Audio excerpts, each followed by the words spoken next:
Alright guys, I think I got the robot working. Let's give this a shot.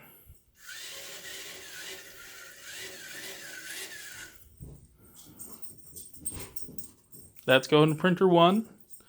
Gives you 10 seconds, should come around, turn around and come back.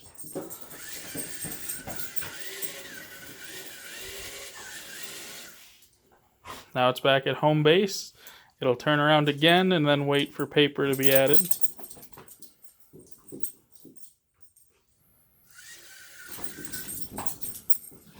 And now I'm going to try to send it to the other printer.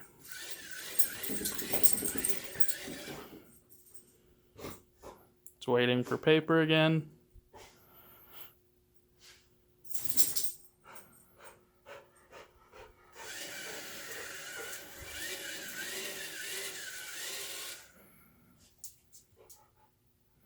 And theoretically, I should be able to do this over and over again.